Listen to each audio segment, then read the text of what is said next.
the boat.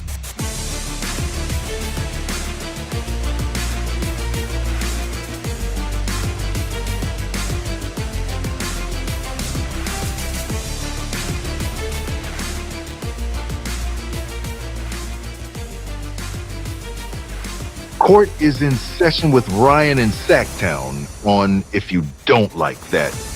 Now, Ryan in Sacktown.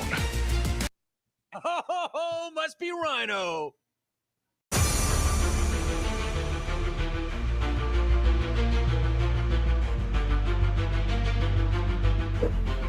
It's Taco Tuesday! Actually, it's Jerry Reynolds Tuesday. What's up? Is there anything going on today?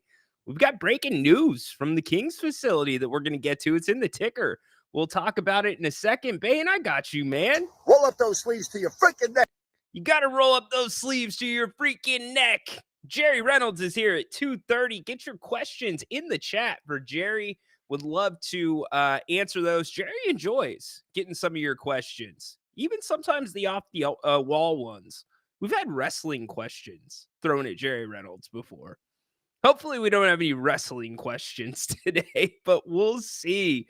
Welcome in. How the heck's everybody doing? We're brought to you by Bennett's West Side Grill in Rockland. And yes, a big smile is on my face because the NBA is back. Bane is right.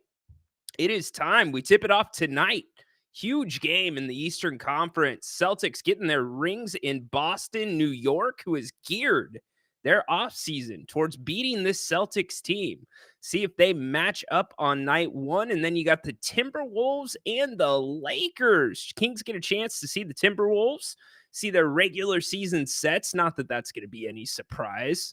Pretty much every set's called Anthony Edwards, but the Kings will rest and they will watch as they prepare for Thursday night at the G1C. But do me a favor, get to Bennett'sRestaurants.com. Check out more on all three of their locations. By the way, you can now go to Bennett'sRestaurants.com and make your orders to go. You don't have to call the restaurant. It's super simple. Love doing it. You can see the offerings, the specials, all that good stuff. You got happy hour 2 to 6 o'clock this week, Monday through Fridays, and you got brunch, all that good stuff. So get over there, do me a favor, and like I said, get your questions in the chat for Jerry Reynolds. He wants to hear from you, and I might take a call or two. If you want to talk to Jerry, you got a question for him, you want to share a story with him, all good. I am open to that, but just get in and get out. Not like a 5-minute segment. Just get in, get out, and we will have some fun. I want to be respectful of his time. But as I said, we got some breaking news. We'll get to this. I was going to say we're back at 8. We'll talk about it later because there's more important things going on. Practice just wrapped up at the Kings facility. A lot of questions about the starting five. Kevin Huerter, what's going to happen? Well, Kevin scrimmaged today. So the Kings scrimmaged. Mike Brown, if you remember, we listened to the audio yesterday. One day this week was going to be a scrimmage week or scrimmage day. And today was that day. And Kevin Huerter got in there. Didn't just get in there. He got in there with the starting five. Domas confirmed that to the media. Here is Domas Sabonis. Yeah, he was playing with us. Coach was mixing up teams throughout the whole scrimmage. Yeah, coach is mixing up teams. He's mixing up his rotation. But then the more telling answer came when Coach Brown was directly asked about Kevin and asked what the plans would be should he be available. Here you go. You ready for it? I think he's close. They haven't said, give me the green light that he'll be able to play on Thursday. Yeah. But I think he's close. He looks good. He doesn't seem like he's missed a beat at all. If he plays, he'll probably start. But right now we got to get the green light to see if he's going to play. Seems like there's like a logic that gets floated around if you don't lose your starting spot due to injury. But Keon played pretty well in those minutes. Just kind of what goes into your decision on what to do with that in the lineup? There's a lot. I mean, again, I know for sure, Keegan's going to start, Doma's going to start, DeMar's going to start. I said this earlier, and Fox is going to start. And then from there, we'll evaluate it. But right now, until he's cleared to play in a real game, that's kind of how I'm looking at it as. If he's not cleared, then Keon most likely will start. But that could change too. So when I get the green light that he's cleared, we'll make that decision. But I try.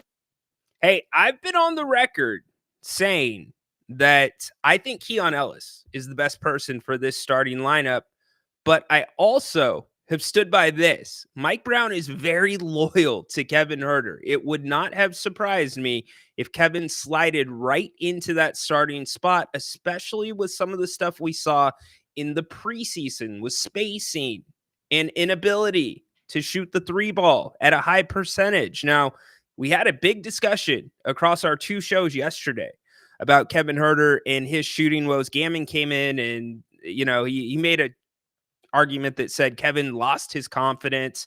I'm not ready to go there because I am not Kevin Huerter. But what do you think about that? How do you feel? Look, Dennis is saying I called my shot. Dennis, I told you he's going to be the starter. I don't have the boom, Dennis, but I got a bang. Bang! So there you go. Dennis saying he called it. All right. Kevin is not the starter. Kevin will probably start if he is healthy and ready to go. Now, that part of it to me is the more intriguing part. It's not the part that Kevin would be in the lineup.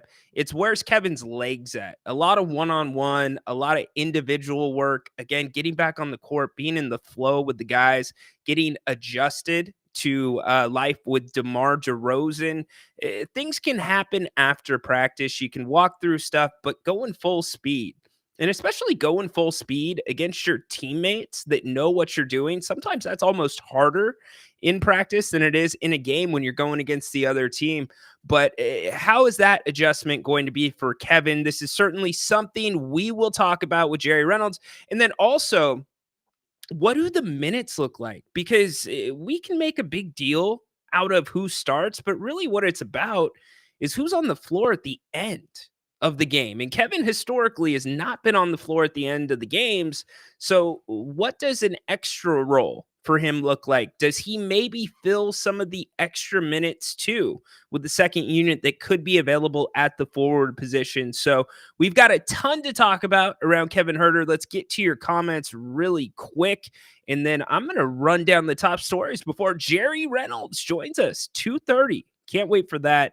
Fun conversation. It's back. We are back. We are 2 sleeps away from Kings basketball. 48 hours in counting until the Kings are back at the G1C. We already got the sleeves comment. Grant, why you commenting in here? Grant, what are you doing, my man? Alberto, what's up? Kevin ain't done yet. Let's go rooting for him. That's the good thing about Sacramento. Love that about this fan base. Love that you support your guys, you pick them up. Now, sometimes you turn a little quick, but I love the support that comes from everybody. Comments coming in. I love it. And by the way, you can call the show. I will put the link back in here if you would like to call in before Jerry gets on the show with us about 2:30. Let's see. Who finishes? Yeah, that's what I was just talking about. It's going to vary night to night. And in fact, we've got a soundbite from Mike Brown that we're going to get to later in the show, talking about how difficult it is to kind of plan your rotation and get an idea of what you want to do with not knowing who's going to be available, because this is the second season in a row that is happening to Mike Brown. Dorian, what's up, dude? I personally don't think Keon is a starter in the NBA. It's about who's finishing the game anyways. There we go. So same sentiment from Dorian. It does make me wonder how Keon fits into everything. If Keon's not in the starting lineup. Now, there's going to be minutes for him. Absolutely. Defensive spark off the bench, stopper. But you do lose something right off the bat with Kevin defensively. I think we can all acknowledge and agree to that. He cannot get through a screen the same way, and nothing against Kevin Huerter. Kevin Huerter works his ass off on defense. In fact, I think he's a little bit of an underrated defender, but he doesn't get through screens like Keon Ellis does. And you've got a lot of physical point guards in the Western Conference. Alberto, Ryan, I noticed that the jerseys this year didn't have a sponsor patch. Is that this isn't a good thing, right? I did not notice that, Alberto. I'll check into it. I will check into that. Very interesting point. A lot of the teams, most of the teams are doing the sponsor patches. The Kings have had them. They started off with Blue Diamond last year. Forget the name of it, but you're right. I'll look into that, Alberto. Good question by you, Dennis. I had a pull up. Who is going to be the first Kings player to hit 150 made threes this season? A poll. Who's going to be? Okay. Dennis, man, you're talk to type, dude. Damn. You're throwing the host off, man. You're making me think like I can't read. It's all good. Who's going to be the first king to 150 threes? I don't know. I don't know. Let's see. Flores think that it matters how you start, but it's more important. Yes. More important how you finish. Sorry, my computer was going slow there. All right, so we also have, what's up, Jason? Aztec season predictions. Ooh, let's do that after the top news. I'll get back to that. My Aztec brother. All right, we've got some top stories that we're going to go over. And, one of them, I can't believe we're going to do this again. I can't believe we're going to do it again. But first, let's start with Deebo Samuel. You guys have heard that he did not play Sunday due to an illness. He has been in the hospital, or he was hospitalized for pneumonia. That ain't no joke. This guy right here went through pneumonia this summer. That was about a 6 to 8 week process. And I'm not an elite athlete, so maybe Deebo bounces back from what he's dealing with. But I can tell you, if he had to be hospitalized, I did not. And I didn't think it could get worse. But the fact that he was hospitalized, keep an eye out for that. Because when you have the worst forms of pneumonia, anybody that's played football, Jason, my Aztec brother down there, you were a football player in college. Have you ever fallen on the ball? Anybody broken a rib out there? It feels like both of those things have happened simultaneously every time you take a breath. And then on top of that, the only way to kind of get things to clear up is coughing. And that hurts 10 times more. So wishing Deebo nothing but the best. Another bad hit for the Niners. We knew about that, but keeping an eye out and ear out for what's going on with him. Also, Brandon Ayuk, we heard yesterday, confirmed torn ACL, torn MCL. He is done for the year. Chris Godwin, last night, Monday Night Football. Tampa Bay loses to the Ravens. He suffers a horrific injury. Horrific lower extremity injury, clearly a broken bone. That's not, to me, what I want to focus on. Did anybody see the way this dude handled that injury? By the way, ESPN did not replay the play where it happened, which I don't have a problem with that. It was pretty... If you were watching live, you saw his ankle was pointing the wrong direction. Let's just put it that way. But Chris Godwin, he's on his knees and just calm as can be. They finally get him on the cart and he's taking it all in. He's not writhing in pain. He looks at the trainer, and if you read his lips, he says one more time, and he smiles because he already had a serious injury that he had to battle back from. And here's what I took away from that. One, prayers, quick recovery. But two, could you imagine if all of us had a 10th of the composure that he had in his worst moment, hardest moment? This dude was so composed. My God, let it be a lesson to any of us, people that deal with road rage, people that deal with anything that is relatively minor. This guy's leg was pointing 90 degrees the wrong way, yet his perspective and his calmness did not change. So much respect to Chris Godwin. That really hit me last night watching that.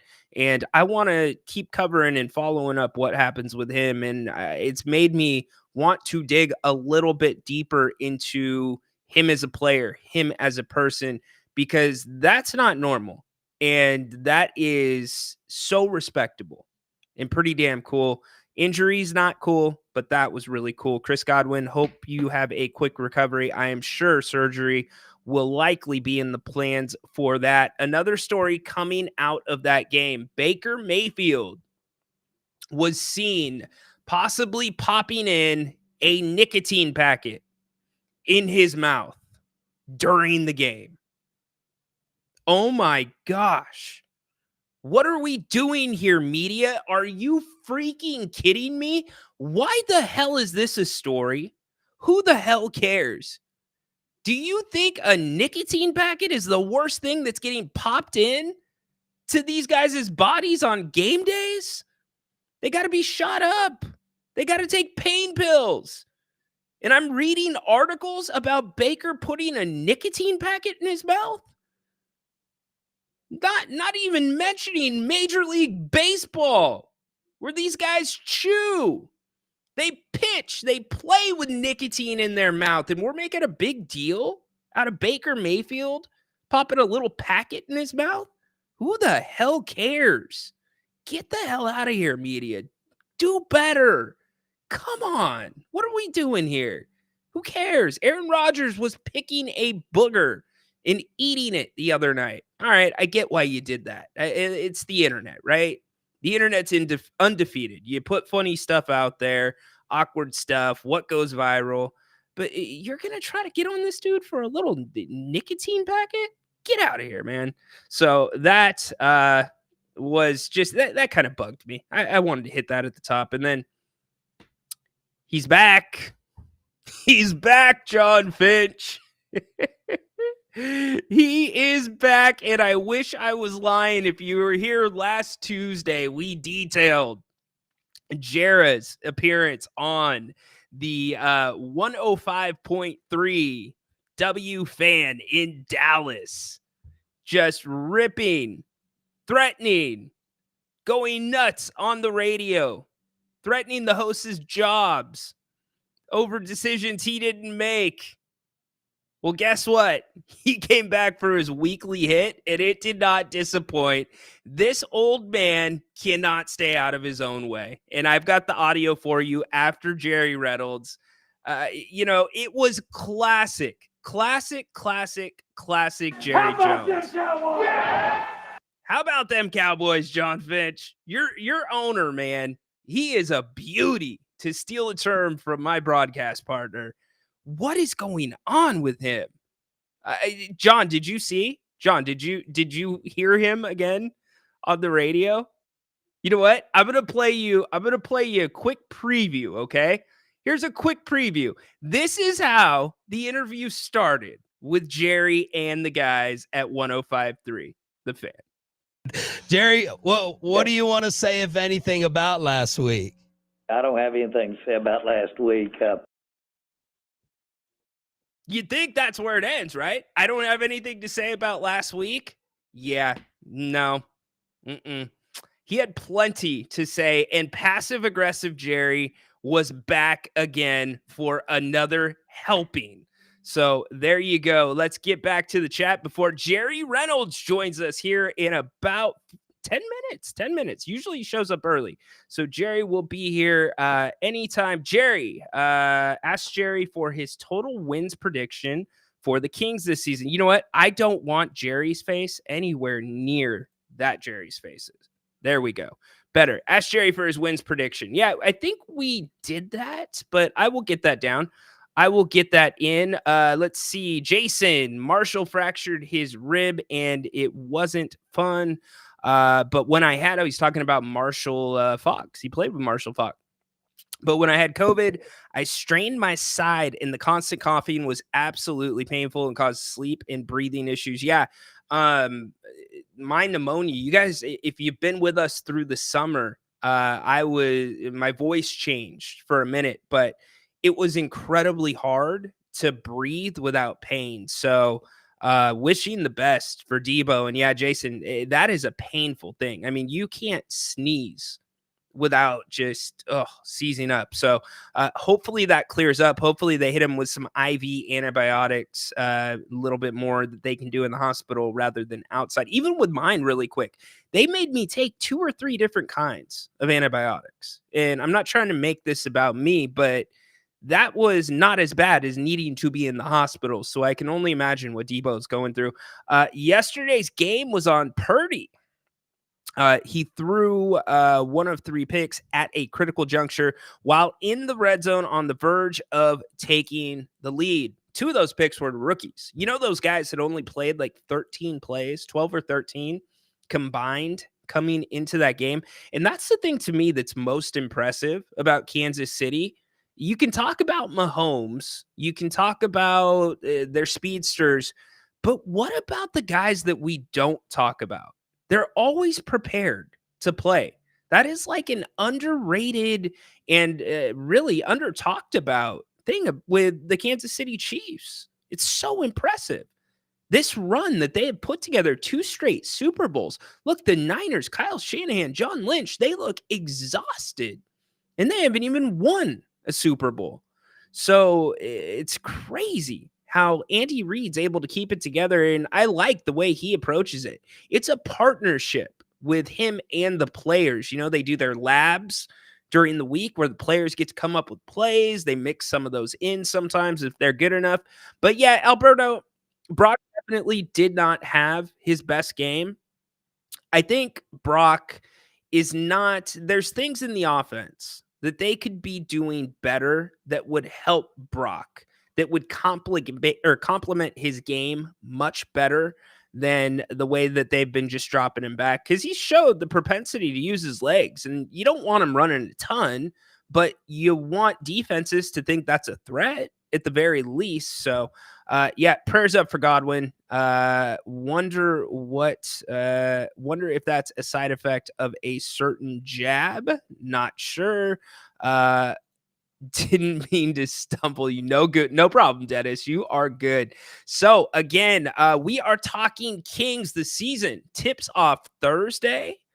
It's already here. Can you believe it? The season for the Kings tips off Thursday, but NBA basketball's back tonight. You got a double header. The champions are kicking off the season against the New York Knicks, and then afterwards you get the Timberwolves and the Lakers. But as always on Tuesdays, we are incredibly lucky and honored to have Jerry Reynolds, past coach, analyst, GM for your Sacramento Kings, join us right here on the Kings Court. And Grant announced just earlier this week that Jerry's going to be joining us for halftime shows too. So as always, welcome in the one and only Jerry Reynolds. How you doing today, buddy? Great to be with you, Ryan, and the fans, and looking forward to the season. Obviously, doing some halftime with you and Grant, and always great to talk basketball with good friends.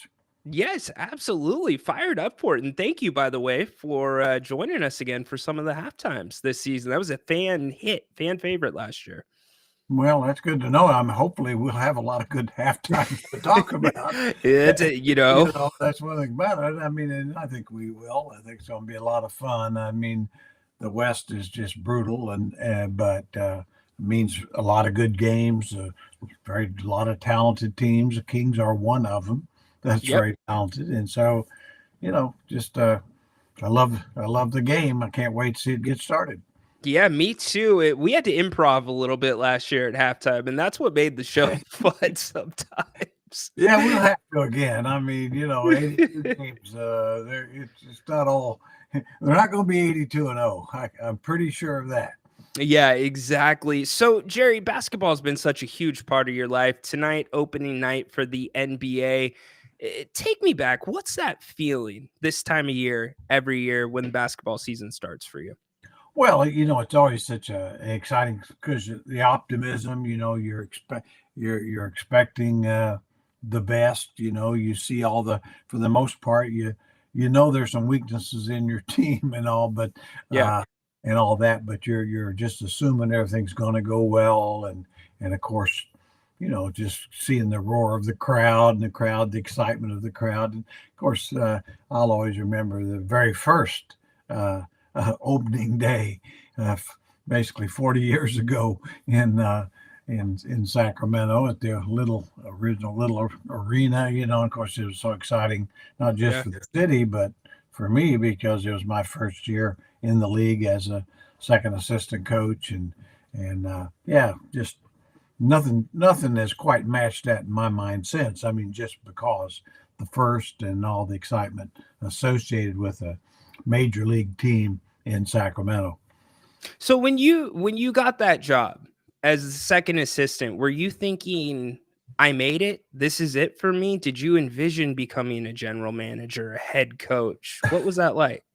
Now, what I really thought, I mean, it was, I knew it was a great opportunity, and I'd known Phil Johnson, the head coach, for a long time, back when I was a junior college coach, and he was a Division I college coach. And so I recruited some of my players, and we developed a friendship and things like that.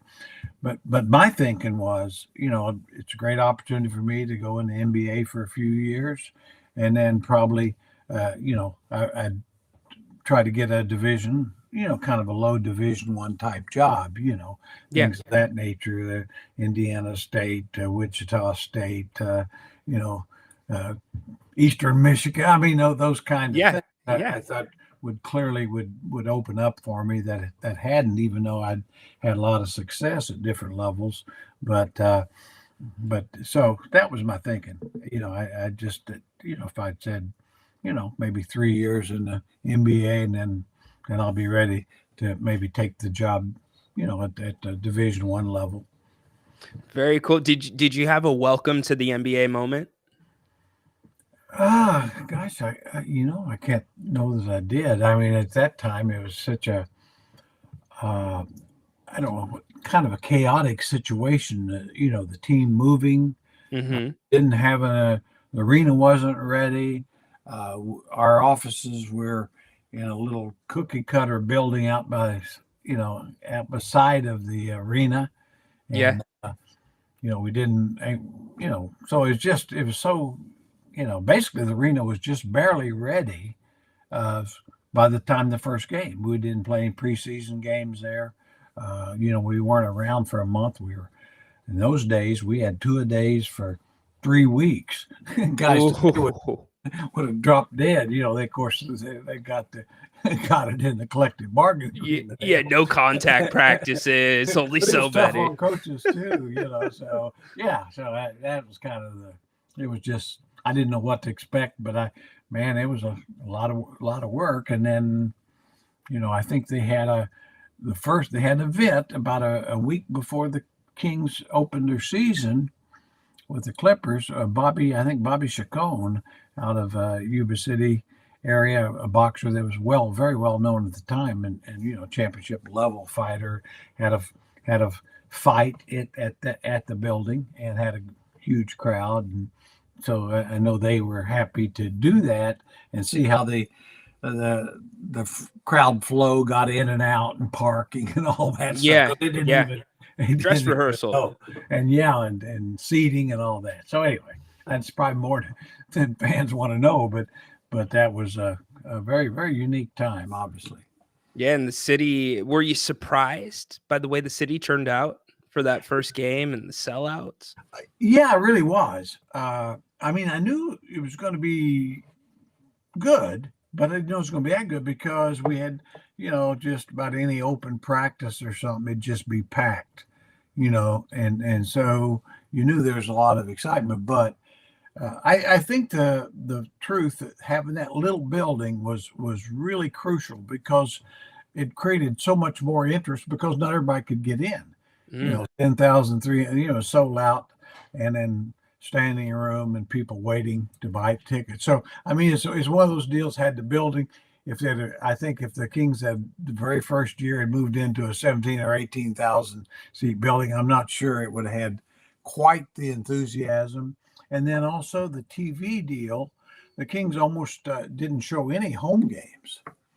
They show the road games, and a lot of teams did back then because they didn't want to give Want you to come out. give their product away for free. Yeah. And so anyway, that's a few of the unique things that was going on at that time. What an interesting time. Taking it back in the day with Jerry. I love these conversations. We'll fast forward. We'll get to the season now. We're going to talk about Kevin Huerter in a second, but first I want to talk about this because this kind of surprised me, Jerry. This was Coach Brown after the last preseason game against the Clippers, and he explained the process and what he asked of his players offensively during the preseason, and it completely changed my mind about what I saw for the most part offensively, with the exception of missed shots. But I want to play it for you. It's about 1:10. I want the crowd to hear it as well. This was Coach Brown after the Clippers game talking about the Kings' offensive struggles. In our players' defense, I've only allowed them really to play out of our flow.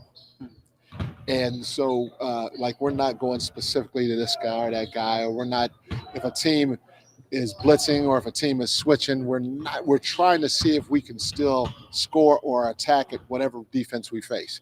And we did a decent job at it at times, but it puts them in a predicament because at times it's hard and they're just kind of pound away at something that they're not used to, but I'm hoping that they can get used to it. So when we do play in flow during the game, while mixing in our other actions, it's a lot easier to do in the future.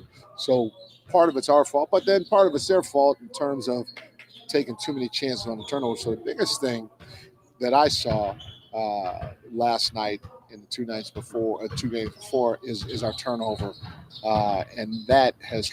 So we knew about the turnover problems, but Jerry, we knew the Kings weren't going to show their whole hand, but the fact that Coach Brown basically said you can't shoot unless you take 3 dribbles or, something like that, does that change what you saw this preseason offensively? Well, a little bit. I be honest, I'm a little surprised that by the end of the preseason that maybe they didn't put a little more structure in the offense. Okay. I'm a kind of a believer that down the stretch of games, you better, the free flowing stuff, it gets a little tough because the defense might not let you a free flow. Absolutely. And so you might, my feeling has been, and I know just doing a podcast for the Kings Herald earlier, and a lot of the fans there on that site were saying, they really think the Kings team would need a little structure down the stretch, to where you might have something where you could go to a guy in a situation, whether it's DeRozan or Fox or whoever, hopefully get them a shot, and so that would be my thought. Just like, I think this team can, when it's going good, playing in transition, just flow right into something, get some good shots, chase them, and all that, but I think most of us has been following this league a while, knows that last 6 minutes it gets harder to score. Yeah, absolutely. The game gets more physical. I mean, it just does. It always has. Absolutely. The whistle gets a little bit tighter too as you get down to the closing minutes. It's a good point. And Coach Brown last year said he did not structure or call very many plays for the offense. I think that's something that definitely needs to change, as you pointed out. And we saw runs, like I pointed out earlier this week. The Kings had some of those runs similar to last year where they went 11 possessions without making a field goal. That's why you get DeMar DeRozan. That's where you need that structure that you're talking about, even when it's not at the end of the game. Yeah, like you say, you need those guys. And that's where DeRozan was a great addition, in my opinion, is that even when you're not making shots, a guy like that can get to the line. Yes. So, and getting to the line and making free throws is a run stopper as well. And so, I think that's something probably they'll think about, I'm sure, as time goes. Indeed. Okay, so the breaking news today, out of practice, the Kings scrimmaged, and Kevin Huerter was a part of that. He ran with the ones for a decent part of the scrimmage, and Coach Brown has come out and said that if he is cleared and healthy to play, he will probably start on Thursday. Jerry, your thoughts? Well, I'm a little surprised. I mean, certainly Kevin, has proven that he can be a good starter. I don't think he had as strong as year last year's he had the year before. I I guess from my point of view, I like the starting lineup of Keon Ellis and Fox better, but it's also true Keon can play easily behind Herder or behind Fox, as can Monk. So I'll defer to the coach. Yeah, he knows his players and team better than I do, but I'm not gonna say otherwise, because I just from my standpoint, from watching what we saw last year, late in the season, I thought Ellis and Fox really at that time showed some real defensive promise. Haven't seen it preseason, by the way, but Yeah, we good did point. see it in last season, the regular season. Yeah, it's a great point. Keon did not have a good preseason by any stretch of the imagination. And I'm not even talking about the offensive side of the court, strictly the defensive Yeah. side of the court. But it does make me wonder, what does Keon Ellis's role shift into for this team, Jerry, if he's coming off the bench? Well, I do think it'd be as a kind of a defensive stopper. They'll probably evaluate what as the game starts and what problems they have, and he's certainly capable of guarding ones or twos, and so that may be something Coach Brown really likes the idea of, is having a guys, that maybe Herder's having a tough time staying with, or Fox is not having success with. Uh, moving Keon in to kind of slow him down. I think, a little bit like Gary Payton the third for the Warriors, kind of a specialist to go in there and, when he's healthy, of course, he's proven he can do that. Yes, absolutely. Jerry Flores would like to know if you have a win prediction for the Kings this season. Yeah, I think I do. I a few weeks ago before the preseason, I was predicted 50. I don't believe I'll do that.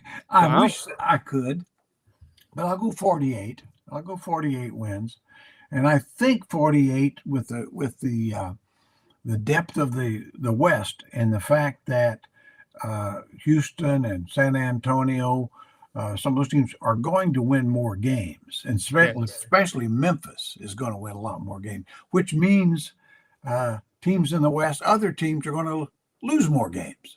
Right. So the records I don't think will be as good. And what I'm trying to say is I think they can get to 48, and I think 48 will get you in the top 6. You do think 48 gets you in the top 6? Yeah, because, in other words, if Memphis, they're not going to, if they go from 25 to 45, well, that's 20 losses in the West somewhere. It's a good point. And then Houston's probably going to be better. And certainly San Antonio. So, you've probably got 40 or 50 more wins out of those 3 teams. Well, now, in my opinion, the Clippers will lose more. Yeah. But I'm not sure who else will. So, in other words, it's going to be hard to win 60 games in the West than it was, or even win 55. So I think it'll all become more normal. Last year was an abnormality to have to be where the Kings were with 46 wins. There's a lot of years that'd be in the top 4. So what would you call 22-23 then, when the Kings had 48 and they were the 3? Well, I think that's pretty normal. Okay. Yeah, I think that's pretty normal. I think, somewhere between 48 and 50 is generally going to get you in that top 3 or 4 for sure. Okay. Overall, Overall, do you think the NBA is better this year when you look at both conferences? I think so. I think some of the better teams have probably improved themselves a little, which is dangerous, especially for the Kings. I think the Kings have improved themselves. Yeah. So look that way. But you look at Dallas. They had Klay Thompson and the guy from Memphis, or not Memphis, but New Orleans. Larry Nance Jr. No, well, maybe they did. The hard-nosed defender. I'm trying to think of his name. Gosh, I was talking about him with Bobby Gerald. Now I can't remember his name. But anyway, they picked him up. I'll think of a little bit. And then, of course, with Oklahoma City, obviously they've gotten, added some pieces, and then the Minnesota, the big trade. Now, is that a good one for them? I think that it probably is. How much it'll make them better, I don't know. So I think the Lakers even. I mean, it looks like Dalton Connect is a heck of a rookie. That's ready to go. I think Zach Edey is going to really help Memphis Yes. as a rookie. And Najee Marshall, that's the name. Najee Marshall from New Orleans to Dallas. I think he's going to be a nice pickup for them. Guru got you too there for you. So it's funny that you brought up Dalton Connect, and I wasn't going to bring him up today with you, but since you did, do you think from the sample size you've seen in the preseason that you're ready to say he's going to have a good year for the Lakers? I think he can be a contributor. I really do. Yeah. And I think I liked him. He's one of the guys I watched quite a bit. I have a friend that really was on the Tennessee staff that used to be a coach an assistant coach in the league. And so I knew, I felt like I could get some pretty good info on him. And I always remember him saying, that Connect was going to be an awfully good pro, that, he's big for a guard, lively jumper, one of the biggest jumpers and can really make shots. He said, I think he's a bigger, more athletic version of Kyle Korver. And so if that's the case, oops, Kings. Yeah, I was gonna say. I mean, time will tell. I mean, he's got but he had a couple of really good preseason games. But I think he'll be a contributor. But I'd say, don't expect too much. But I think he's going to be a top 7 or 8 rookie. I'd be surprised if he's not. Yeah, it's with the Lakers needing shooting, the fact that he gets the ball off so quick, he cuts hard, he's able to get open against hard defense, or at least he's shown that in the preseason. Definitely keep some eyes on him. And speaking of moves, the Kings acquired Doug McDermott. There had been a lot of talks about Jay Crowder, some other names at that position. How do you like the acquisition of Doug relative to some of the other names that have been thrown around Sacramento? Well, I like it. I like him better than Jay Crowder at this stage. Now, 3 or 4 years ago, I might not have said that, but I think Jay's really struggled the last few years. And I think Doug McDermott, even though he's maybe not exactly what the Kings need, size-wise, but he'll make shots. And I know he and Domas were very good together in Indiana, but now he's not quite the same player either. But McDermott, but he's a shot maker. And, and the thing I'll say, he's a little bit like what they thought Vesnikov would be. and then plus he'll have the better attitude. I mean, he's been to the county fair and he understands his role, and they'll be, he's one of those guys, if you need him play 15 minutes a night, he'll be there and be ready. And if you don't use him for 3 games, he'll be fine and be ready. Injuries and things like that. So on that basis, it certainly strengthens your bench again. This bench was weak, but I think with obviously Herter back, or maybe Ellis going to the bench, and McLaughlin is showing that he was a nice pickup, I think, and eventually Lyles will get back. And then now all of a sudden you've got a pretty good bench. And if Carter gets available, but I thought during the preseason the bench was just honestly quite awful. It was just awful. And, so was there anything positive that you took away from the preseason? I really liked just the way the conditioning and like Sabonis and Keegan Murray, they look like they're really game ready, to play 82. Keegan's put on some weight, and just the fact that he and Domas bring it every night, and I probably wasn't as pleased with Monk or Fox, to be honest, but I also know they're guys that they know there's 82 games ahead, and they want to be healthy and be ready to play as many of them as they can. So, but I'd say that too, and then just the fact that DeRozan certainly seemed to fit in naturally. Yes. You always have to be concerned about that. But I wasn't surprised because I know his reputation. He's a great team guy, big scorer, but a guy that really not a selfish guy. And he's a chameleon. He fits in everywhere. And then like say on this team, which has always been one of the most unselfish group of guys. And so it's good to add another one. but one with talent. Yes, absolutely. And I thought a couple things that I saw in the preseason that were important was 4 of the 5 games. And remember, the starters for most of them only played one half. The Kings won the battle in the paint, which is something different than we saw last year. And to your point about Domantas Sabonis, Jerry, I don't know how the hell this guy does it, but he looks like he's gotten a tick quicker and a tick more explosive this year. I agree. I don't either. I mean, he's one of the most amazing guys. I mean, he really shouldn't be able to rebound like he does. He's not that big. People, Right. He's never been 6'10". They call him that. I know in the combine years ago, he was 6'9.5". Now he hadn't grown much since then, but that's not. And he doesn't have great long arms. But what he does have, he goes for every ball. He's tenacious and he plays. I've never seen a guy play harder, more consistently, and with the stamina that he has. That's the I've never key. seen big. Yeah. I mean, so he's one of those guys you always say a player to get everything he's got out of his talent. Well, Domas is getting everything he's getting everything out of it that he can. Probably more than any player in Kings history. That's a strong statement, and I don't disagree with that, actually. And the other thing that's been a pleasant surprise about Domas in this preseason was he was stepping into that mid-range game with confidence. He wasn't hesitating as he did last year. He was hitting it at a decent clip. Three-pointer, still a little bit to be desired, but that will come. Dennis thinks, Jerry, the Kings could have 3 153-point shooters. I don't know about that. Well, yeah, I don't either. Yeah. I hope he's right. Absolutely. I'm more than happy to be wrong, but I'll be a little bit surprised. Yeah, Dougie, I don't think Dougie's going to have an opportunity to make 153s. I think, Jerry, what do you see his role as? I'll give you mine really quick. I think maybe 40, 50, 60 games gives you 8 to 11 minutes a night.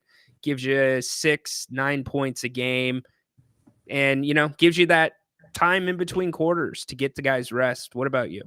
Yeah, that's the kind of way I'd see him, and and maybe at times a little bit of a specialist, a guy that There you go. Coming out of timeouts, you might want to put him in, to get him a shot or just to stretch the floor, that sort of thing.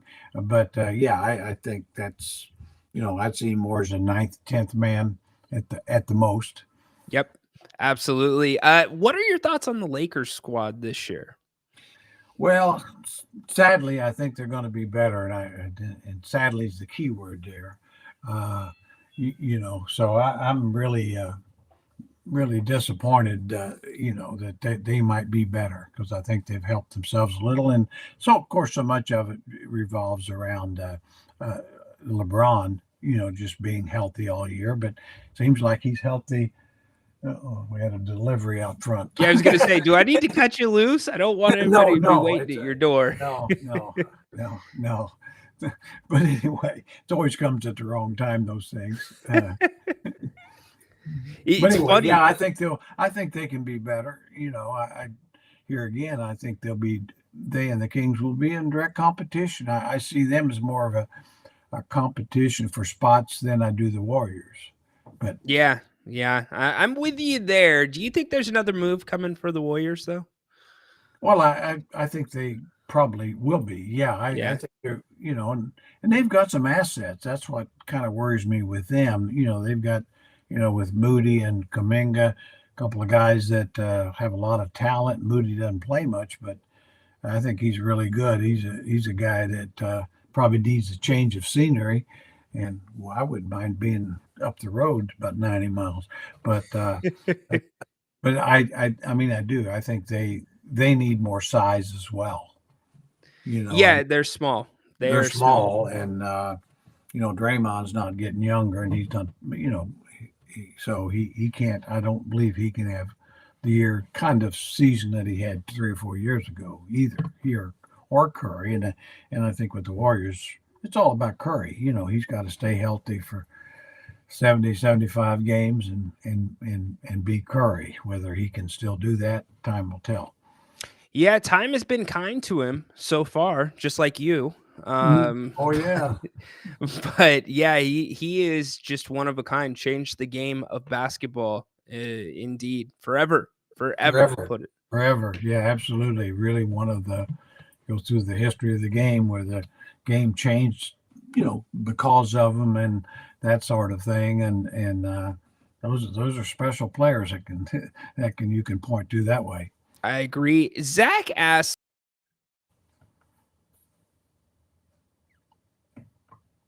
Hello, what happened? Did I lose you? Hello. I see you, but I don't hear you. Oh, goodness.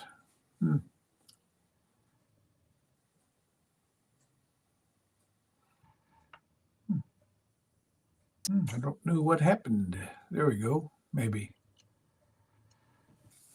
Am I here by myself? Where's my man Ryan?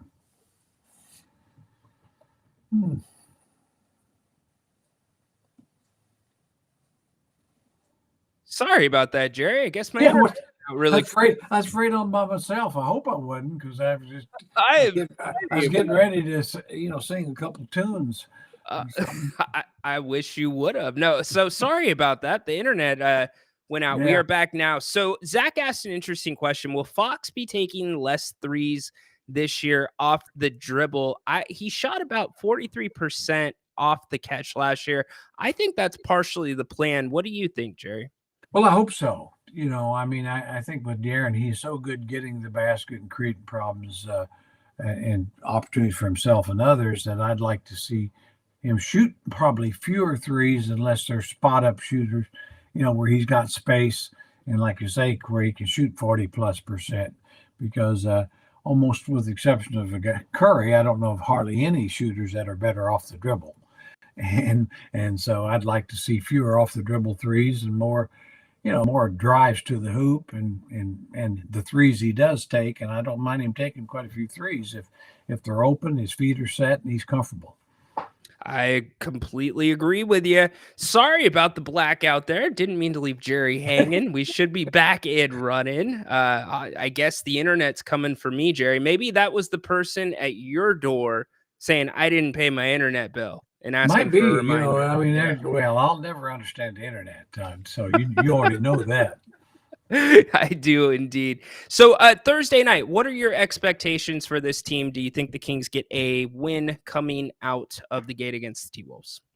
I do. They played the T-Wolves very well, as you know, last year. And the T-Wolves, in fact, they got a huge game in L.A. tonight. Yes. And I am pulling for the T-Wolves to get a big win for two reasons, because I don't like the Lakers, number one. But also, I don't want them coming into Golden One pissed off. I want them to come in on a nice win. They can celebrate on the plane on the way up and all that. I think the Kings' chances for winning are better if that happens. It's a great point. Be a little cocky. We just played on national TV. We stuck it to Bronny and his dad. I could see that happening for sure. Your Chiefs, buddy, before I let you go, they just keep rolling. Yeah, they do. I mean, obviously the league is such that with all the injuries, they've got a lot of injuries too, like the night, but every team does. It's one of those things. My son and I were talking about, I don't know how good the Chiefs will be. I think they'll be a threat if they're healthy going into the playoffs. Now, that's a long way off, and it's almost staged. I'm almost amazed that every player on the field, on all teams, don't get hurt every game. Yeah. I mean, it's such a physical game, but it's one of the cases where the Chiefs' defense is way better than the offense, and was last year as well. I mean, and Mahomes, when you probably got the best quarterback in the league and the best defense in the league and the best coach in the league. And that's what they have right now. And but I wouldn't count the Niners out. If they get healthy, they're capable. Obviously, the Ravens are capable. Yeah. Buffalo getting Amari Cooper getting a receiver.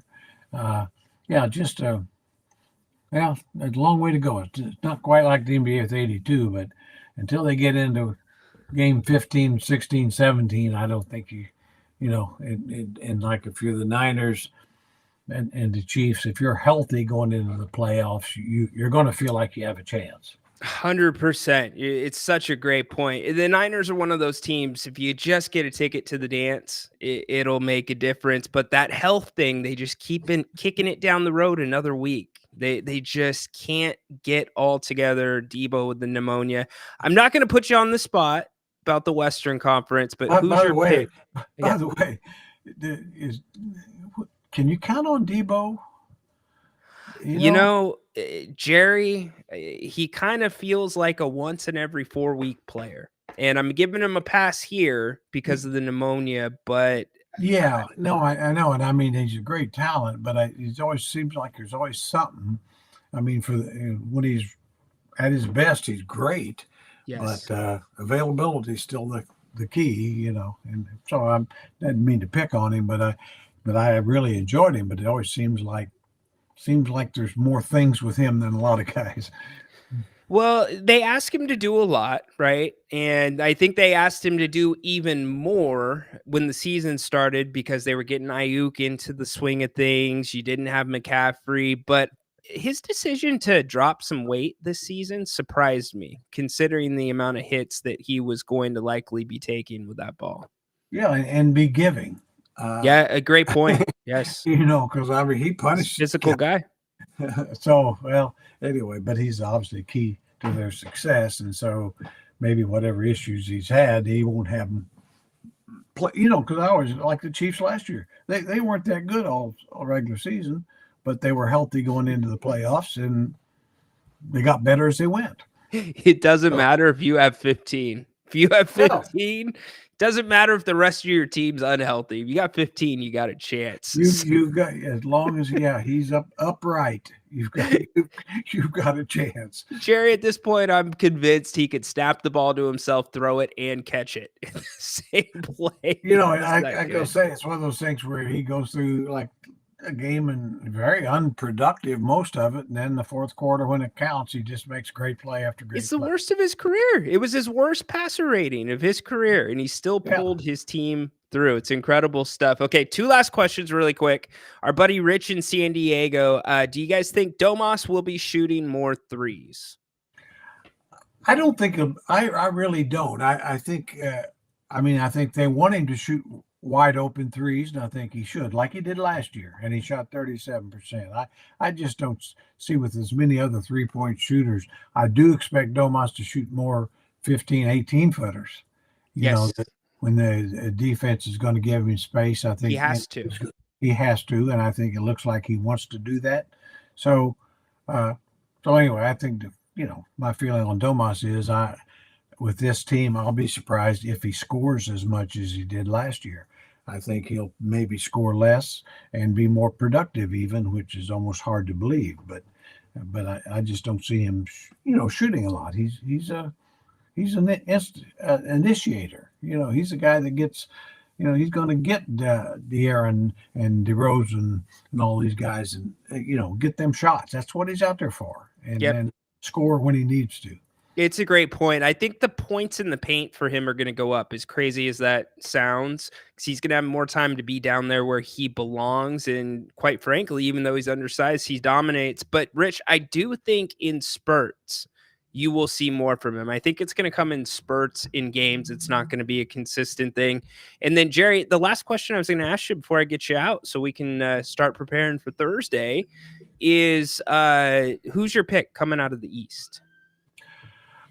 I've got to go Boston again. I just think I think they could be pushed by New York, and certainly Philly is possible. Indiana's a definite possibility, as well as Cleveland. I think the East don't have the depth of the West, but they've got 4 or 5 teams at the top. But I think the biggest competition will be the Knicks. But I see Boston, and I'm not sure anybody in the West can beat them either, to be honest.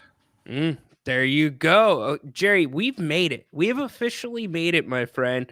We're done with training camp. We're done with 2-a-days, which means now, Jerry, we just go to a shoot around on Mondays. Tuesdays, we're here. You've done it. You're good. Yeah. I tell you what, I can't always say just the only thing, worse than preseason is summer league, and so we're through both of them. So now ready for real basketball, and next week we'll have some actually legitimate things to discuss, and hopefully they're positive. But if they're not, they're not. Exactly. But it's game time, and It's so game time. so I'll have my game face on Thursday. I'll I have my love game it. face on. So you and Brian at halftime, you better bring your A games. We will. I'm gonna fuel up on chicken and dumplings the night before.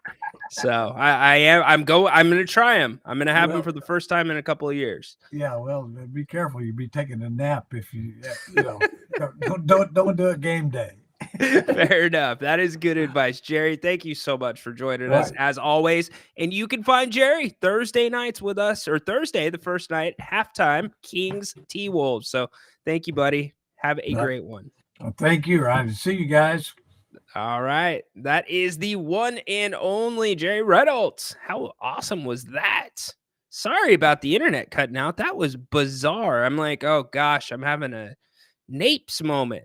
And so thank you for everybody for sticking through that. And thank you to Jerry for sticking through that. And again, my apologies for that. We are hardwired here, so that should not happen very often. I can promise you Bennett's will be much more reliable for your dining needs than my internet connection today. Yes, check out Bennett'sRestaurants.com. That is Bennett's West Side Grill that you're looking at right there, located in the Blue Oaks Town Center in Rockland. They've got 3 different locations here in the greater Sacramento area. Prime cuts of seafood and steak. We gush about the different offerings, whether it's the redfish, the New York prime. I love the specials. You got to go check out the specials. Not only is it affordable, it is amazing. Like weekends, you get brunch, 2 entrees, bottle of champagne, under $50 yesterday. Or no, Monday. Yeah, yesterday. You had wine and dine Monday, where you get a bottle of wine and 2 entrees under $70. And now Bennett'sRestaurants.com is accepting your to-go orders directly from the website. So make sure, get over there, check it out. In fact, Rich, I know he did a big to-go order sometime last year for a family gathering, said everything went great. So they can do a little bit of everything. And if you're doing get-togethers, as fall keeps we get into the meat and potatoes of fall, think about Bennett's for your private dining needs. Yes, that's right. They have private dining rooms. If you have office parties, Christmas parties, family get-togethers, they will take care of you. And a huge thanks to them for taking care of us and sponsoring the show today. Obviously, one of our favorites. So happy to have them with us for another season. That is Bennett'sRestaurants.com. Go check them out. Huge thanks to Bennett's for sponsoring the show. What did you guys think? Good conversation with Jerry. I could go for some chicken and dumplings. Here's the thing. The dumplings make the chicken and dumplings dish. You got to get the dumplings right. If the dumplings are too dry, it's not a good dish. They got to be nice and moist. I know that's kind of like a preference thing, but yeah, a little bit undercooked. There you go. Yes, chicken and dumplings this time of year. That is definitely a fall winter dish, not a summer dish. It's a 365-day-a-year dish for Jerry Reynolds, though, which is totally fine. So really good conversation with him. Don't forget, we're going to be back tonight at 8 o'clock. We'll be taking your calls and also talking everything going on with the Kings. We'll be hitting the Kevin Huerter topic. Some really surprising stuff. Couple things from Jerry about the win totals in the West. That surprised me. Did that surprise anybody else? And we'll be talking World Series. You got that. Football, a lot going on. What's up, Carl? How you doing, man? Welcome back to the channel. Give him a hell yeah. Hell yeah! So I hate to go back to this, but I've got to go back to this. I'm sorry. If you joined us last week on Tuesday, I had a little something for Jerry Jones. If you remember, he joined the local Dallas affiliate that carries the Cowboys games, for his weekly segment last week. And Jerry was cranky. Yes, extremely cranky. He was threatening the host's jobs. He was making no sense. In a nutshell, he was being Jerry Jones at his worst. He was being Jerry Jones turned up to 1,000. So we turn the calendar a week forward, and it comes time for Jerry's weekly hit again with the boys at 105.3. You figured, oh, okay, he probably learned from it. He's going to be better, right? Here's the start of the interview with Jerry and the host today on 105.3. Jerry, what do you want to say, if anything, about last week? I don't have anything to say about last week. There you go. He has nothing to say about last week. Jerry, my man, you did it, Jerry. That was perfect.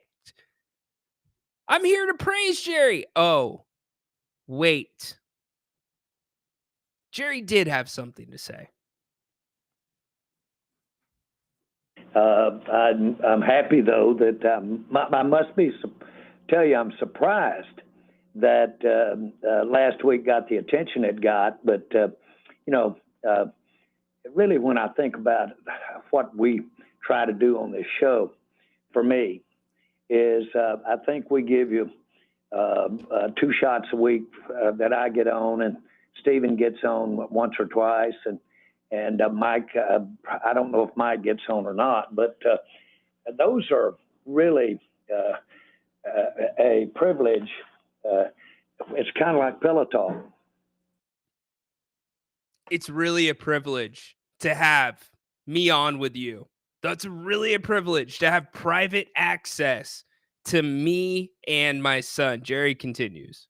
You get some inside stuff. As you know, I don't go before the normal press conferences during the week usually. Yeah. And so this is the kind of thing that I would expect and how I would answer it relative to many of your questions. You're going to ask me today because Henry had a big night, Derrick Henry last night. You're going to ask me again how come when Henry was available and right here in Dallas said we didn't get him. And I will tell you, the same kind of question is one that my wife might ask me of 60-something years. Why did you do that? Yeah. And I said, well, I really don't know why I did that. The devil made me do it. And so my point is, those kinds of questions are pointedly toward putting you on a spot to make a certain kind of answer. Yeah. I've obviously been asked that Derrick Henry question almost every day since we started training camp. Yes, Jerry. You have been asked that question every day since you have started training camp. You know why? Because you haven't given a satisfactory answer, Jerry.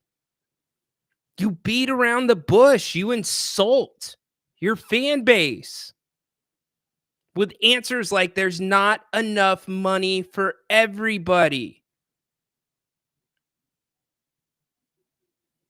Instead of just taking your humble pie with a big glass of milk, he keeps digging himself a deeper, deeper hole. It's one thing.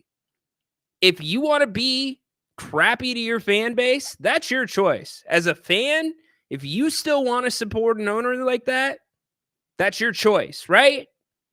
But keep it in-house. Keep it within the confines of your city. Don't start taking shots at other players and other teams, which Jerry starts to do. And so that's a get in your ass type of question. Yeah. And I understand that. I see that coming, and that's real good. Mm-hmm. But when you do it several times. And of course, I keep up with what you guys say when I'm not on the show. And so when you do it, I'm watching. Jerry, don't you have more important things to do, my man? Since you basically sell the tickets, you're the GM. Do you pop the popcorn too? This is the same guy that does not know the meaning of the word share, does not mean the meaning of the word delegate. Everything has to be through him. So again, another threat from Jerry Jones. several times, Yeah. I know that when you're asked about a question such as one that you might have at home, why did you do that? And you do it several times, then you really know what the situation is, where it's coming from. So those are the kinds of things that this show, to me, can and be about. For instance, if you ask me how I make a decision, I would say I'd maybe go back to a story of when I was buying the Cowboys. And we got down to where there was a $300,000 difference. So wait, Jerry, help me out here, Jerry. Can you help me out, please? The last time that I checked, the first soundbite that we had, Jerry, you didn't have anything to say about the situation. And now we're what? A minute and a half? 2 minutes into your explanation? I really got screwed. I ended up with the Dallas Cowboys. My point is, I don't know why I called heads rather than tails. And I couldn't explain to you why I called heads rather than tails. But some of this stuff works out, some of it doesn't. That's the kind of thing and the kind of answers I would expect us to be talking about on this show. Yeah. And I get all that, and normally we're usually on the same page in terms of the topics and the subjects. That's why I think last week threw us off a little bit. But look, man, as I've said multiple times, Jerry, you've provided us, radio gold, and it is a privilege to be able to do this show with you for 15 years. And we had some fireworks, and that's kind of the way I view it, despite the payment and suspension and move the show and all that stuff, because we're usually in lockstep. So I understand that. Listen, here's the thing. The fact that we've been doing it 15 years Yeah. Shows that someplace in between there, we got comfortable in our skin doing these type things. And we did get comfortable with it. I'm tickled to death that we have as much interest in this as we do. And as you well know, but guys, I have no issue, and you know that. As a matter of fact, you've said that. I have no issue with getting up in front of a bunch of media and people of journalism and asking the question and answering, getting questions and answering. Yeah. And I don't have any problem with that. Would you agree with that? Yes, totally. And again, I'm not trying to put words in your mouth, but the point is that we've, in my mind, we're not playing very good football right now at all.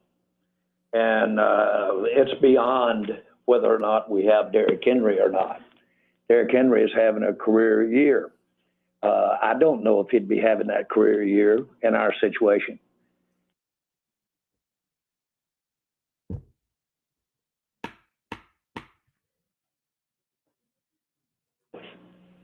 And we got down to where there was a $300,000 difference.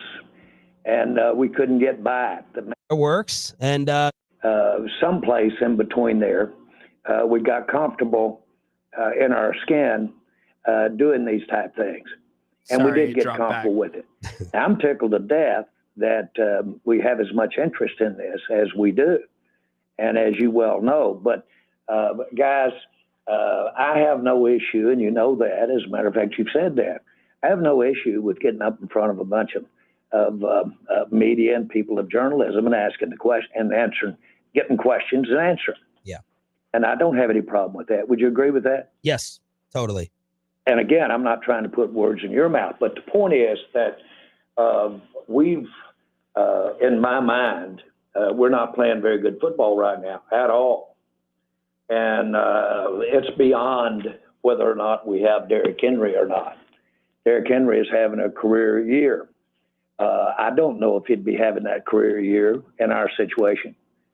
And that's really something you really do have to look at, because if he had not had as many carries as our running backs have had, then he certainly probably wouldn't have attained the level of impact he's having. And then he's a real good complement to the type of offense they run. We don't run that type of offense at all. Our situation is more about. So let me get this right, Jerry. Let me get this right. Hold on. I want to make sure I'm accurate here. The fan base simply wants an answer as to why you did nothing with your roster this offseason to improve it. Yes, you re-signed CD. You extended Dak. Derrick Henry is running wild in Baltimore. He's having a resurgence. You go off on the hosts of this show last week. You threatened their jobs. You come back this week and you said, I have nothing to say about it.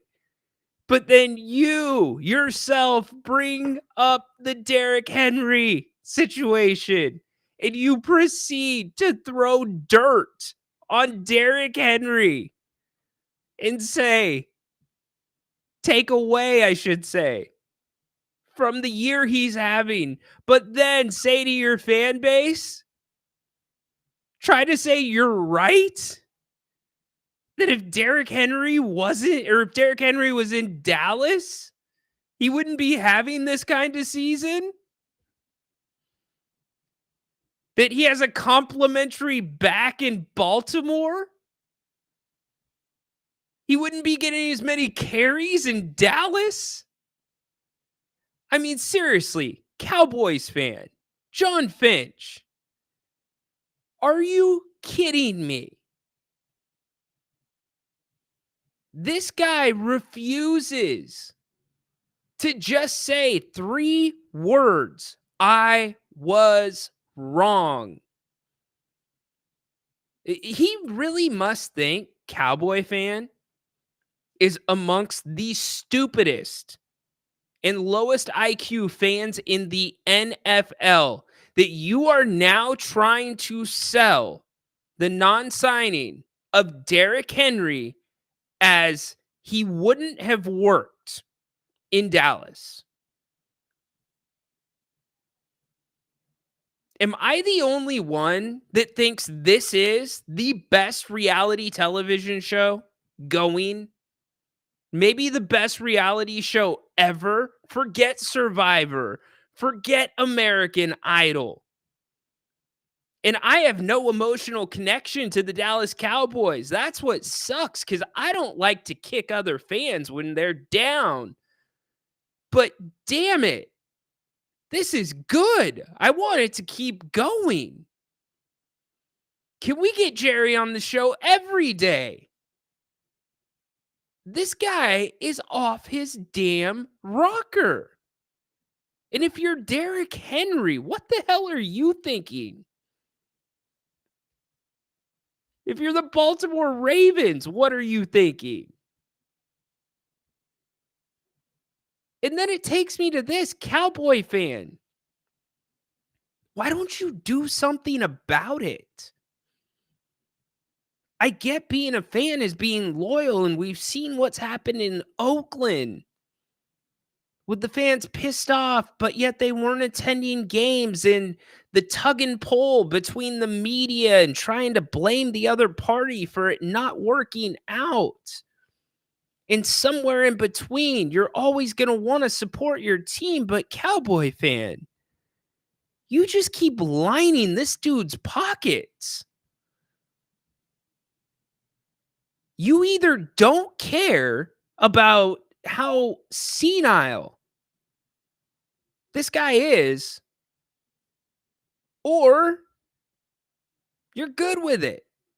It's beyond me at this point. And this guy, Jerry Jones, what he is selling to the fans I never thought I would feel bad for a Cowboy fan. I feel bad for you, Cowboy fans.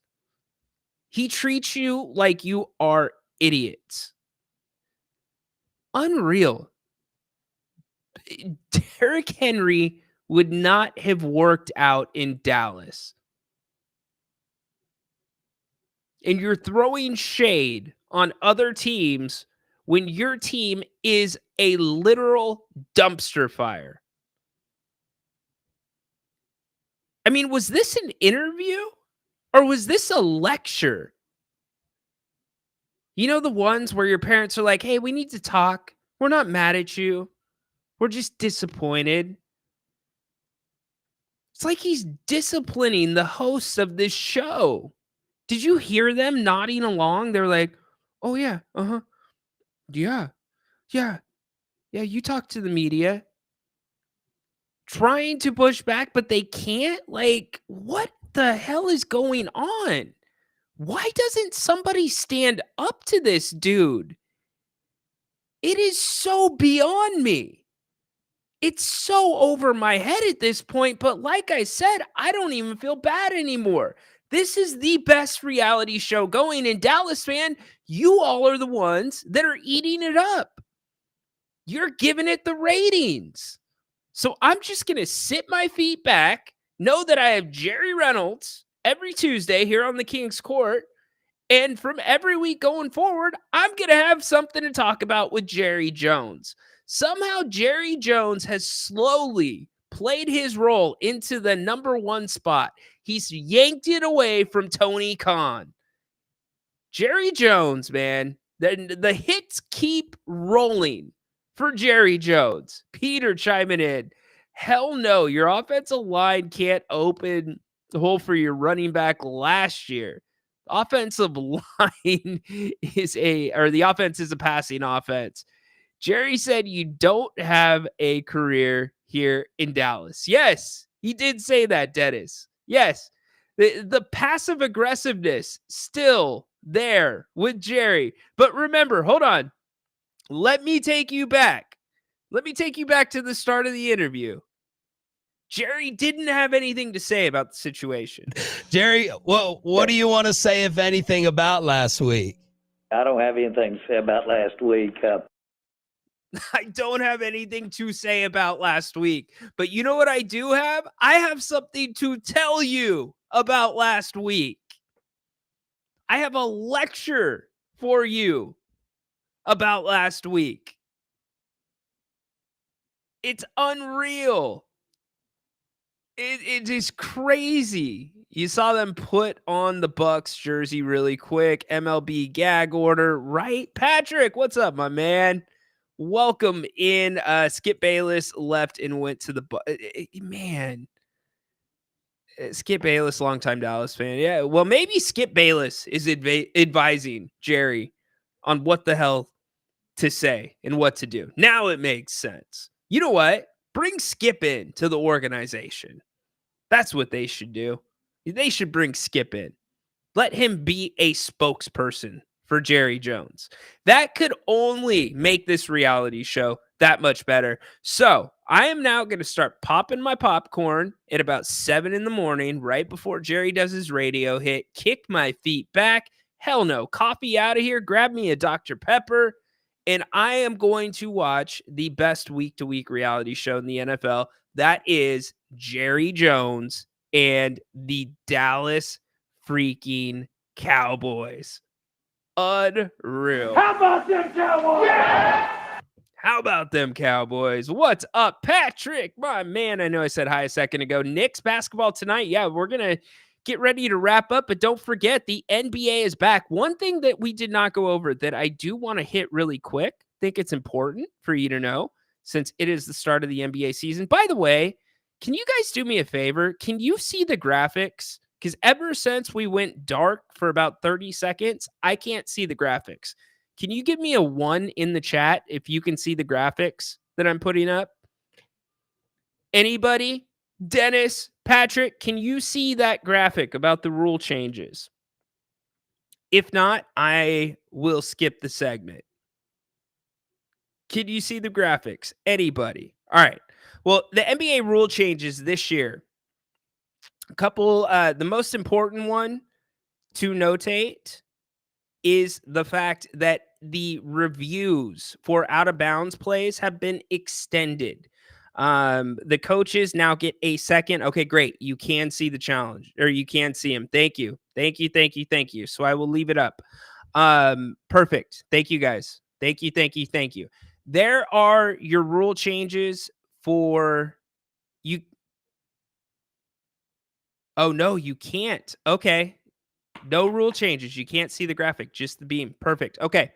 So I'll go over them really quick since you can't see the graphic. The rule changes this year. Sorry, we lost our power to our internet. The most notable rule change is going to be the out of bounds rule. There's the expansion of the out of bounds, what the refs can look at. Now the refs cannot just look if the ball was out off of the right player or team. They can also expand to see if there was a foul there or not. Perfect. All right. Thank you guys for telling me that the graphics are gone. You know what that means? We are expanding here.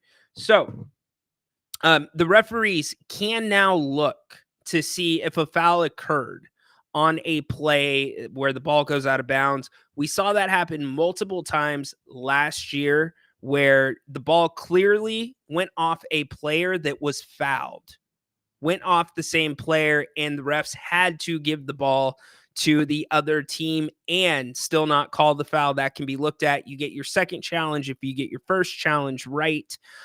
Also, this is a little bit of a different one that not a lot of people are talking about. It does not affect the game, but it does affect the locker room.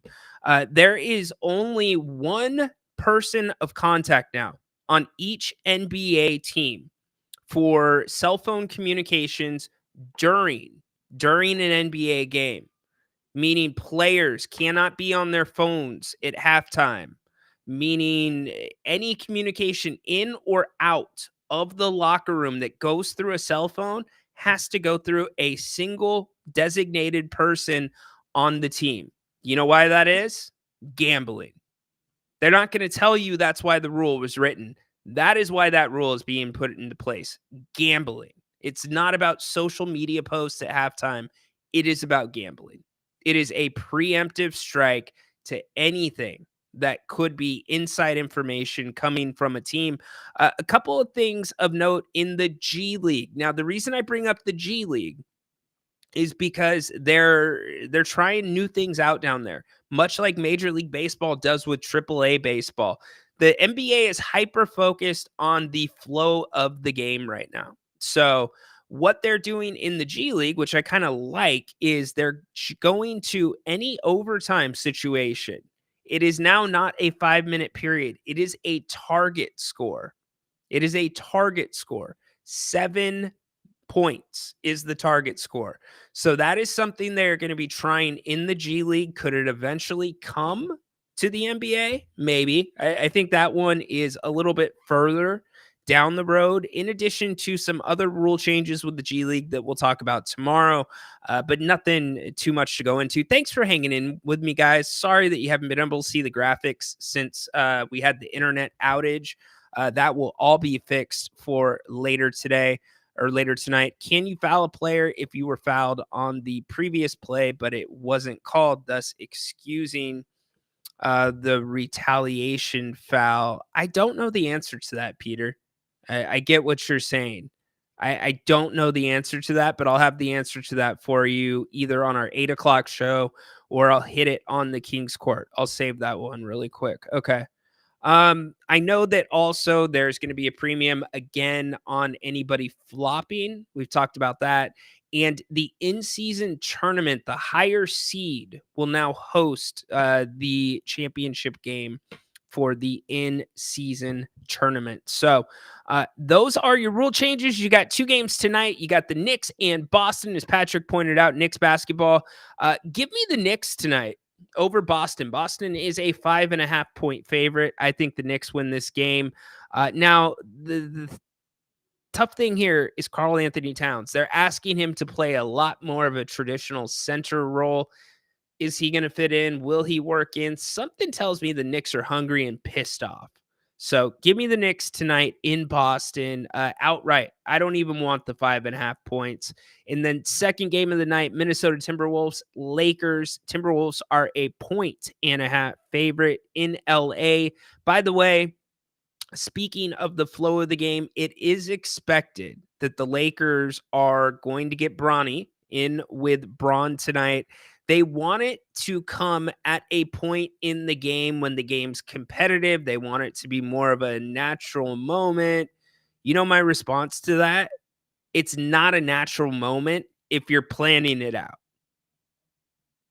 So if Shams is reporting how they want this moment to happen, then it's actually a produced moment. If you're holding off on putting Bronny James into the game because the game isn't at the right spot, then you're producing it. It's not a real moment. So Lakers fans, get used to it. It's going to be the thing of the year. Yeah, Bronny scored 17 points. Great. In his last preseason game. You saw what the Clippers did to the Kings in the last preseason game. You saw the second half of that game, and it was pretty much garbage time. It was LA Gym open run time. So don't give me that Bronny's going to have a big impact. He's not. Bronny needs the G League, and the G League needs Bronny. So he will get his moment tonight with Dad. But which way am I going to go in this one? I'm going to go Minnesota. Anthony Edwards he's hungry. He is really hungry. And he's playing with a little bit of a different aggression. And his aggression last year was crazy. So give me the Timberwolves. They won't need the points. T-Wolves win this one, but LA, story of the game is going to be Bronny James and Bronny. And obviously, Dalton Connect. Keep your eyes on that situation as it develops. Grant's been on the record about it. I don't disagree with him. It's a hard thing to swallow. I thought Dalton Connect should have been the pick when the Kings drafted. Straight up. If you look at the areas of need for the Kings, they needed depth at the forward position. They needed shooting, but they went guard. Now, Devin Carter could still be an amazing player in this league. I don't have a problem with that pick. I just think Dalton would have been the better pick for the Kings' need. And ultimately, we will see. We won't know for a while. It's going to take 2-3 years. But he might have ended up being the best available pick too. But you're going to get a chance to watch him again tonight. So, hey, do us a favor. Come back at 8 o'clock tonight. Grant and I will be back. Throw this up for you. We'll be taking your calls all night long. And, well, not all night long, but we'll be taking your calls. You can bring up whatever topic you want to talk about. Doesn't even have to be sports related. We'll get into some other things if you want to. It is an open forum show, but I'm sure it'll be Kings heavy. If you're just joining us right now, Coach Brown said Kevin Huerter will probably be the starter on Thursday night if he is cleared and available to play for the Kings. Deebo Samuel is also out of the hospital. Good news for Deebo. We talked about that situation. Godwin out for a year with his fracture in his leg. Oh, that was terrible. But the composure, he handled it with it. Incredible. Also, Coach Brown talked about, you know what, why don't we end here? Coach Brown's comments about, you know what, no, we'll save it for 8 o'clock. Coach Brown talked about the rotation. We'll get to it at 8 o'clock. Make sure you join Grant and I right back here on If You Don't Like That. Huge thanks to Jerry Reynolds for joining us today on the Kings Court. Go Kings! Light the damn beam. Stay the hell away from Levine. Please stay the hell away from Levine. It doesn't matter what you think. It does matter what I think. Stay away from Levine. We'll see you back at 8 o'clock right here on the Kings Court. Grant and Ryan on If You Don't Like That. Court is dismissed.